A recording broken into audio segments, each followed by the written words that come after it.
Hörmətli xanım sədr, hörmətli deputatlar, hörmətli qonaqlar, biz bələdiyyələrin fəaliyyətini inzibati nəzarəti həyata keçirən orqanın illik məruzəsini dinlədik və məruzə 2025-ci ili əhatə eləyir. O ili ki, biz müəllifi Ulu Öndər Heydər Əliyevin olduğu Konstitusiyamızın 30-cu il dönümünü qeyd etdik.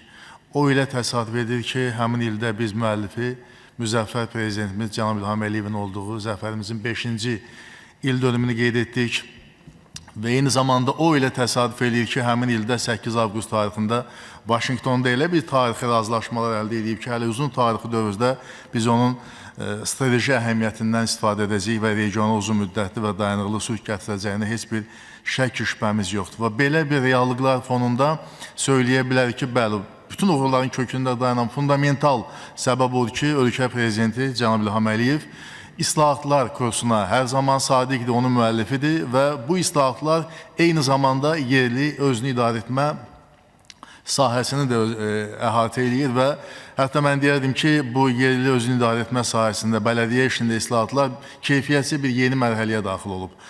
Və bu baxımdan 2024-cü ilin 18 oktyabr tarixində Azərbaycan Respublikasında bələdiyyələrin birləşdirilməsi yolu ilə yeni bələdiyyələrin təşkili ilə bağlı qəbul edilmiş qanun heç şübhəsiz ki, bələdiyyə fəaliyyətində işin keyfiyyətcə yeni mərhələsini şərtləndirən əsas amillərdən biri oldu. Onların sayı 1606-dan 685-ə endirildi.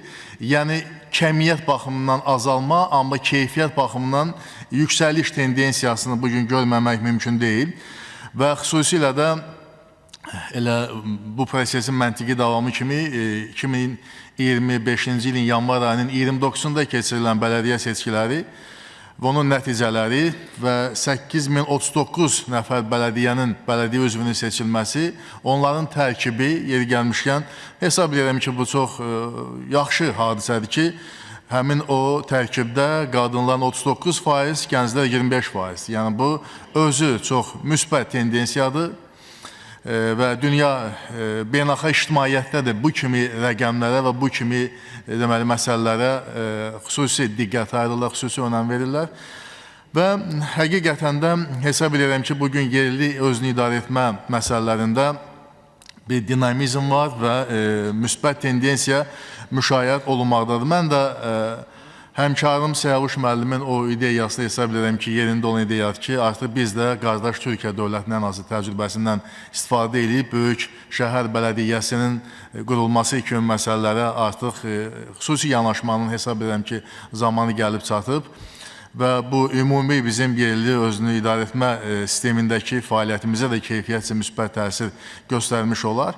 Mən özüm Cəlilabad rayonu təmsil edirəm və bu Cəlilabadda bələdiyyələrin fəaliyyəti ilə bağlı son ən azı 10-12 illik dövrü müqayisə etmə imkanım var. Və mənim ən çox diqqətimi cəlb edən müsbət hadisə odur ki, əvvəllər bu vergi yığımı, bələdiyyə vergisi yığımı, mən deyərəm ki, hətta mümkünsüz bir hala çevrilmişdi və hətta söyləyirlər ki, bunu ümumiyyətlə necə etmək olar ki, İnsan bilsin ki, bu bələdiyyələrin inkişafında maraqlıdırsa və bu qurumdan bu və digər fəaliyyətindən hətta narazılıq edirsə, sənin üzərine düşən missiya odur ki, bələdiyyə vergisini ödədə. Bunu ödəmək bu qədər mi çətindir və həm də ki, bunun qarşılığında artıq tələblərini qoya bilirsən. Həm də bu prosesdə şəffaflığı tələb edə bilirsən. Verdiyin verginin hara xərcləndiyi məsələlərini diqqətə cəlb edə bilirsən. Bu baxımdan birinci özündən başla. Yəni, vergini ödə, sonra isə o tələbləri, obyektivliyi, şəffaflığı və digər məsələləri gündəmə gətir. Bu prosesdə mən bir dinamikanı görürəm, bu prosesdə müsbət tendensiyanı görürəm. Xüsusilə elektron ödəniş məsələləri bu günləri öz müsbət həlini tapmaqdadır və sonda çox istəyərdim ki,